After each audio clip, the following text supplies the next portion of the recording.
Strap in and get ready to punch it because The Mandalorian Chapter 16, The Rescue, brings all the threads together to close out Season 2. Will Mando rescue his little buddy Grogu from Moff Gideon and his Dark Troopers? And which Jedi will answer Grogu's Force call? A few big reveals, plus another possible Mandalorian spin-off, and we'll get to all that in just a minute. But before we do, we have to warn you, this light Imperial cruiser is headed deep into the heart of spoiler territory, so if you haven't seen this episode yet, you might want to deploy your TIE fighters and make for the unknown regions until we're done here. We all had lots of fun theories, but the Jedi who answered Grogu's call wound up being the most obvious, but that doesn't mean it wasn't cool. Just as Mando and the gang were about to be slaughtered by a platoon of Dark Troopers, a lone X-Wing arrives, and soon a dark-cloaked Jedi starts laying waste to the Dark Troopers.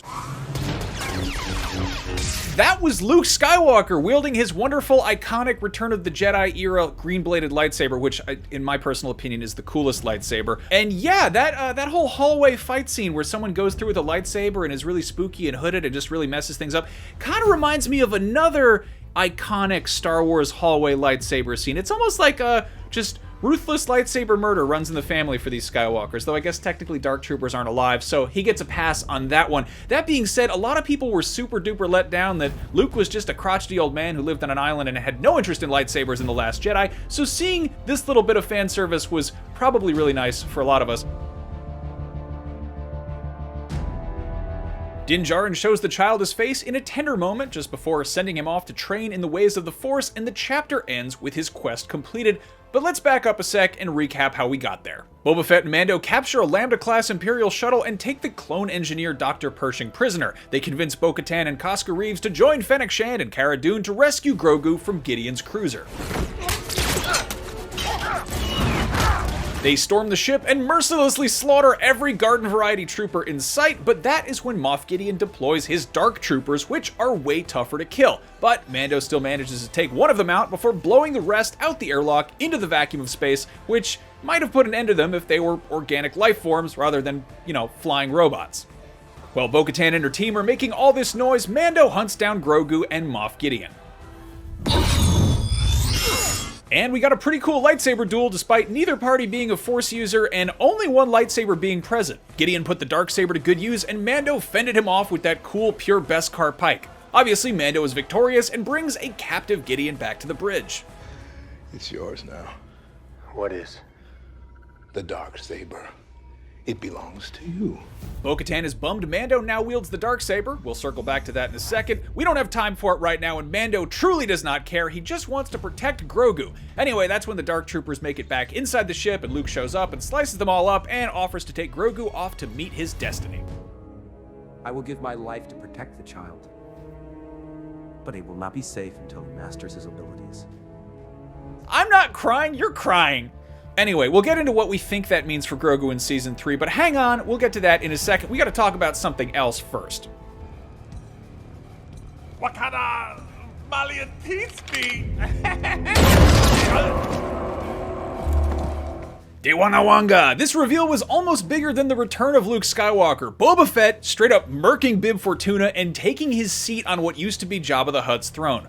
We also get this epic reveal, the Book of Boba Fett coming December 2021, a very nice surprise that was conveniently left off of Disney's big upcoming Star Wars project PowerPoint. So as a longtime Boba Fett fan, this was really a lot to take in. I mean, first of all, Boba Fett has only been canonically alive for like 3 weeks at this point, so this was kind of a surprise, but the fact that he just barges into Jabba the Hutt's palace just ruthlessly like that, and then I guess presumably taking over Jabba the Hutt's criminal empire, that definitely leaves me with a couple of raised eyebrows, but I'm curious to see where this goes. Meanwhile, the Book of Boba Fett, is that going to be a show, or is it going to be a movie, like a holiday special type of thing? Is it going to be, why is it a book?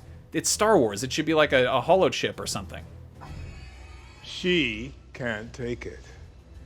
It must be won in battle.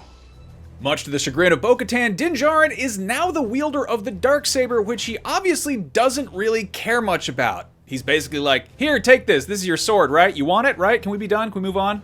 Without that blade, she's a pretender to the throne. This is a problem for Bo-Katan because clearly she wants to wield the thing but would have to kill him to do so, or at the very least defeat him fair and square in a fight. This puts her at odds with Mando even though he does not care about this thing, he just wants to get rid of it. According to Mandalorian legend, whomsoever wields the Darksaber rules all of Mandalore, and technically that's Mando, the religious zealot, so eventually he and Bo-Katan will have to come to terms about that one way or the other. And Moff Gideon is defeated but not killed, thanks to Cara Dune. It's very possible that Gideon, and all the info in his head, will play into the first season of Rangers of the New Republic. It's probably unlikely that Luke will become a recurring character in The Mandalorian, but it's even more unlikely that this show is going to permanently bench its most merchandisable star. Grogu will be back, and when we see him next, he'll likely be a Padawan in Luke's new Jedi Academy. We just hope that Mando gets him out of there before Luke decides to try and kill his nephew. Want them alive. No disintegrations. As you wish. Before we end, we're skipping Easter eggs this week to say goodbye to a true Mandalorian, actually the first person to ever don the iconic armor on screen. On December 17th, Jeremy Bulloch, who portrayed Boba Fett in The Empire Strikes Back, passed away at the age of 75. The British actor had many on-screen roles, including appearances in Doctor Who and James Bond films, but he'll be remembered most for his portrayal of the Star Wars bounty hunter who rose from bit part to cult phenomenon to fan favorite to headlining his own standalone Star Wars story next year. This year marked the 40th anniversary of The Empire Strikes Back, and unsurprisingly, much of its cast is growing old. Earlier this year, we lost Dave Prowse, who brought Darth Vader to life, along with Alan Harris, who played bounty hunter Bosk, and in the past few years, we said goodbye to Peter Mayhew, Kenny Baker, and Princess Leia herself, Carrie Fisher, among others. But it speaks so much to the legacy of Star Wars that nearly half a century later, we're still talking about these beloved characters.